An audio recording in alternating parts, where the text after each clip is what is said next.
Hello friends, நான் தான் உங்களுடைய ஆங்கரும் கதைக்கிறேன். நாங்கள் இப்போ எங்கே நிற்கிறோம்னு சொன்னால் புறக்கோட்டை மரக்கரை சந்தை பக்கத்தில் நிற்கிறோம். இன்றைக்கு நாங்கள் இந்த வீடியோவில் என்னத்தை பார்க்க போகிறோம்னு சொன்னால், புறக்கோட்டை மரக்கரை சந்தை ஏற்கனவே நாங்கள் பார்த்துட்டோம்.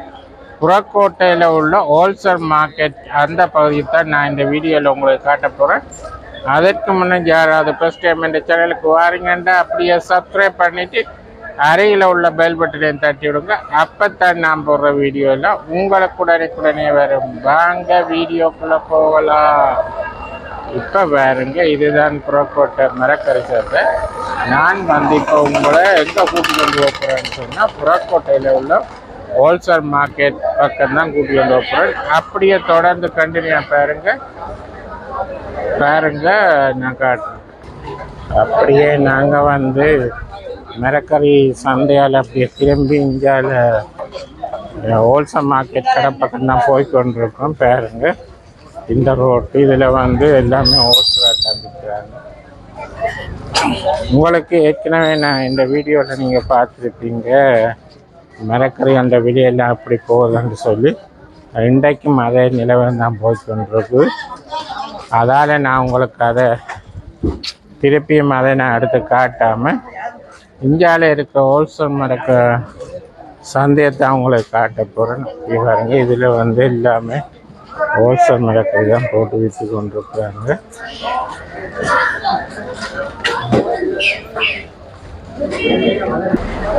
பாருங்க, அப்படி ஆக்கள் வந்துருக்காங்க. இப்போ வந்து ஒரு கிழமையாக கண்டினியூவாக வந்து கொழும்பில் வந்து மழை பெய்து கொண்டிருக்கு. அப்படி இருந்தும் பாருங்க எவ்வளோ மக்கள் வந்து இந்த ஏரியாவுக்கு இருக்கிறாங்கன்ட்டு. அப்படியே கண்டினியூவாக பாருங்க, நிறைய இன்ட்ரெஸ்டிங்கான விஷயம் இருக்குது. நான் அப்படியே தொடர்ந்து காட்டுறேன். பாருங்க, இது ஃபுல்லாகவே ஹோல்சேல் கடை தான். பாருங்க எவ்வளோ சனம் நாங்கள் போய்கொண்டிருக்கோன்னு சொல்லி. அப்படியே தொடர்ந்து பாருங்க, இதுதான் வந்து கொழும்பு பிட்டக்கோட்டையில் இருக்கிற ஹோல்சேல் மார்க்கெட். ஏற்கனவே நீங்கள் நான் போட்ட அந்த மரக்கரை சந்தை வீடியோ நிறைய பேர் பார்த்துருக்குறீங்க. நிறைய பேர் பார்த்துருக்குறீங்க, லைக் பண்ணியிருக்கிறீங்க, கமெண்ட் பண்ணியிருக்கிறீங்க, நிறைய பேர் சப்ஸ்கிரைப் பண்ணியிருக்கிறீங்க. தொடர்ந்து உங்களுடைய ஆதரவை தாருங்க. இது வந்து லொக்கேஷன் எவிடம்னு சொன்னால், கொழும்பு ரயில்வே ஸ்டேஷனுக்கு வந்தீங்கன்னு சொன்னால், ரயில்வே ஸ்டேஷனுக்கு எதிர ஒப்போசிட்டி இருக்கிற இடம் தான் இவ்விடம். அதுக்குள்ளே அப்படியே பின்னுக்கு வந்தீங்கன்னா நிறைய கடைகள் இருக்குது. பாருங்க, அப்படியே வீடியோவே எடுக்கலாமே பாருங்க, அவ்வளோ புரோட்டா இருக்குது, எவ்வளோ சனம் வந்து எப்படி இருக்குன்னு சொல்லுங்க. நான் இந்த கொழம்பு வீடியோ புறக்கோட்டையில் நான் எடுத்து போட்டு நிறைய பேர் பார்த்துருக்கீங்க. அதுதான் நான் உங்களுக்கு அப்படியே இந்த பக்கம் உள்ள ஹோல்சேல் மார்க்கெட்டை உங்களுக்கு காட்ட முடியும் காட்டிக்கிட்டு இருக்கேன். நான் இன்னொரு ஆள் ஹாய் காட்டுறேன். அப்படியே நாங்கள் அப்படி ஒரு சுற்றி பார்த்துட்டு, இந்த வீடியோ கொஞ்சம் லாங் வீடியோவாக தான் எனக்கு. நீங்கள் தொடர்ந்து பார்ப்பீங்கன்ற நம்பிக்கையில் நான்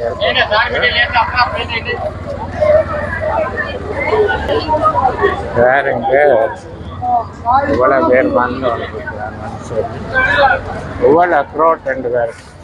இது வந்து வளமையாயே பிட்டக்கோட்டு வேலை இப்படித்தான் இருக்கணும். புறக்கோட்டையில் இப்படித்தான் இருக்குன்னு சொல்கிறாங்க. பாருங்க, இவ்வளோ பேர் ஆக்கள் எல்லா இடத்துலேருந்து வராங்க. இதுக்குள்ளே வந்து இப்போ இலங்கையில் வந்து எல்லா இடத்துலையும் கடை வச்சிருக்கிறார்கள். இங்கே தான் வந்து பர்ச்சேஸ் பண்ணுறாங்க. இங்கே வந்து இது வந்து ஃபுல்லாகவே மொட்டை விற்பனை. அதில் காய சொல்லிட்டு போயினா ஃபுல்லாகவே மொத்த விற்பனை இருந்தால் இதுக்கு வந்து சில்லறை வியாபாரம் இல்லை.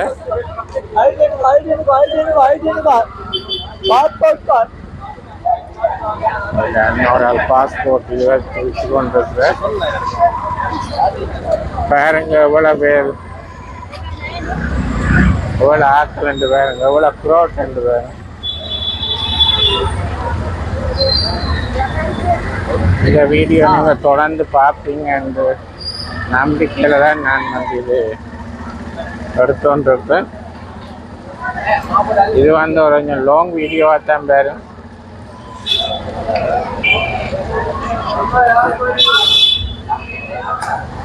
இதில் வந்து மாம்பழம்.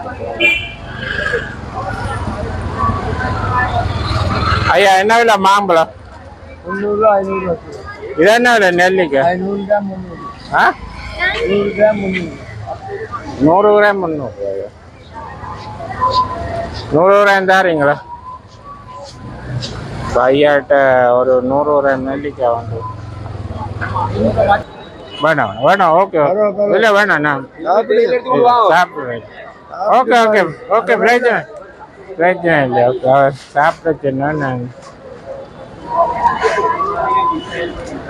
அப்படியே நாங்கள் 100 நெல்லிக்காய் வேண்டிட்டா ஏ கொழும்புல மாம்பழம் எடுக்கணும் சாப்பிடுறேன். ஏற்கனவே வேண்டிட்டேன் மாம்பழம். அது அப்படியே அந்த சந்தையில் போனேன் அப்போ வேண்டிட்டேன். ஓகே அப்படியே ஐயாட்ட வந்து நெல்லிக்காய் வேண்டி கொண்டு அப்படியே வந்து இந்தியாவில் சுற்றி பார்ப்போம், எப்படி இருக்குன்னு சொல்லி பார்ப்போம். அப்படி இருக்குது.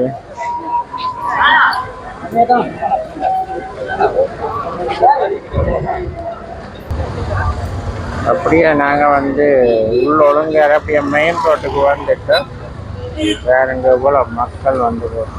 இது வந்து வளமையாயே இப்படித்தான் இருக்குன்னு சொல்கிறாங்க. புறக்கோட்டை வந்து வளமையாயே இப்படித்தான் க்ரோட்டாக இருக்கணும். இப்போ மழை பெய்து ஒன்றுக்கு இப்போ குடையை முடிச்சோண்டு இந்த மழை பிளத்துட்டு அதில் நிப்பாட்டி இருக்க குடையை பிடிச்சோன்னா இந்த ரோட்டை காட்டம் பாருங்க. நீங்கள் இப்போ இலங்கையில் வேறு இடங்களில் கடை வச்சிருந்தா இங்கே வந்தால் நல்ல மலிவாக வாங்கலாம். ஹோல்சேலாக மொத்த விற்பனையிலேருந்து அந்த அதுக்கு கூட இது வந்து மெயின் ரோட் பெரிய கடையால் இதை பாருங்க. இதில் வந்து நிறைய கடைகள் இருக்கு, நிறைய பேர் ஆட்கள் போட்டு வந்துருக்குறாங்க.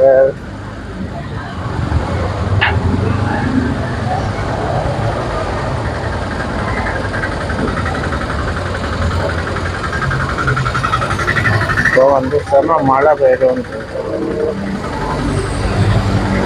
மழை வந்து பெரிய மழை என்று இல்லை, ஆனால் ஓரளவான பெரிய துணி தான்.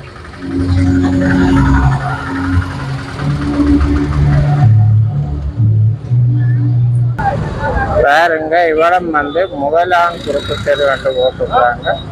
இந்த பாருங்க எவ்வளோ கடைகள் இருக்குது, எவ்வளோ பேர் வந்தோன்னு இருக்காங்கன்ட்டு பாருங்க. வளமையாயே இப்படித்தான் இருக்குமென்னு சொல்றாங்க.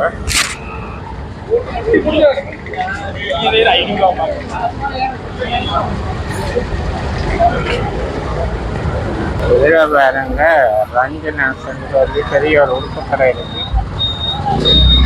பெரிய பில்டிங்கில் பாருங்க. இதில் பாருங்க ஒரு டெம்பிள் வந்து ஹிந்து டெம்பிள் வந்து நான் உங்களுக்கு கிட்டப்போ உங்களுக்கு எடுத்து காட்டுறேன். பாருங்க இதில் ஒரு சைவ ஹோட்டல் ஒன்று இருக்கு. அப்படியே இதுதான் கோயில் பாருங்க. கோயிலுக்கு உள்ளுக்கு எடுக்க ஒரு ஐநமணி அதாவது நாங்கள் காட்டில் அப்படியே நாங்கள் வந்து இதால் போய் அப்படியே மெயின் ரோட்டுக்கு போவோம்.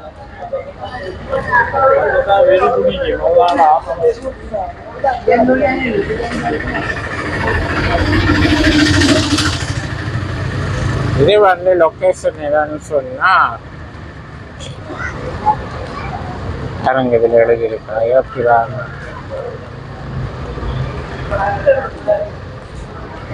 இதை எவிடமென்று சொன்னால் கொழும்பு புறக்கோட்டை முதலாம் குறுக்கு தெருவேன். இதில் ஆட்டோ போய் கொண்டு பாருங்க. ஒரே சன நெரிசலாக தான் இருக்குது, ரோட்டையே க்ளோஸ் பண்ணல இருக்குது. அப்படி இருக்காது. இவ்விடம் வந்து பாருங்க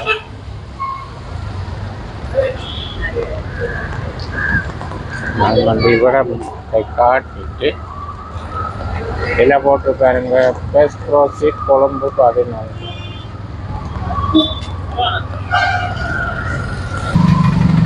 இதில் பாருங்க நிறைய பேக்குகள் எல்லாம் போட்டுருக்குறாங்க.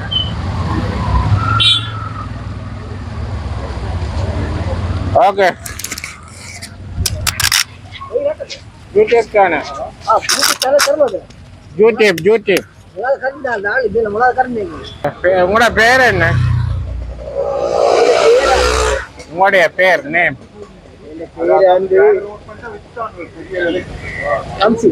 ஹம்சியா. இங்க இந்த கடையா உங்களோட?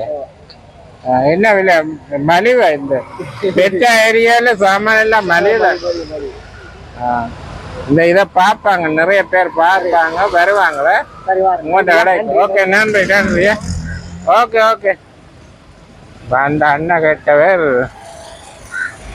பியூட்டி செய்கிறேன்னு சொன்னால், அப்போ இதில் உங்களுக்கு என்ன லாபம் பெறுது இந்த மாதிரி வந்து அவருக்கு தெரியாத. அப்போ நான் விளங்கப்படுத்தினேன். அப்போ சொன்னார் ஓகே ரெண்டு கடை இதுதான், அதை எடுத்து போடுங்கன்னு சொல்லி.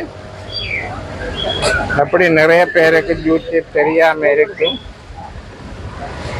அவர் கேட்டவர் நீங்கள் இது போடுறால உங்களுக்கு என்ன லாபம், இதில் வருமானம் பெறுதா என்ன மாதிரி. நான் நினைச்சேன் இது வந்து நிறைய பேர் செய்கிறாங்க,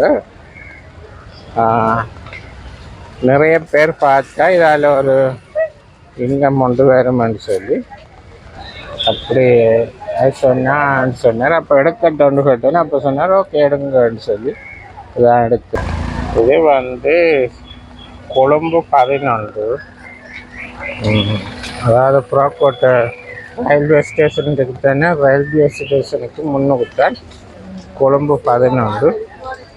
பாருங்க இதில் வீடியோக்கு எல்லாம் நிறைய ஷூ எல்லாம் போட்டு விற்கிறாங்க. மக்கள் வந்து கொண்டிருக்கிறாங்க. இங்கே வந்து இப்போ வந்து வீடியோ வந்து கேட்டுத்தான் எடுக்கணும். இப்போ கடைகளுக்கு எல்லாம் எடுக்கிறேன்னு சொன்னால் அவங்கள்ட்ட கேட்டுட்டு அவங்க ஓமன் சொன்னால் தான் எடுக்கணும். இல்லாட்டிக்கு வந்து அவங்க பிரச்சனை. இப்போ நாங்கள் அவங்கள்ட்ட கேட்காம எடுத்தால் அவங்க வந்து பிரச்சனைக்கு தான் பெறுவாங்க. அதால் வந்து கேட்டுட்டு எடுக்கிறான்னு நல்லது.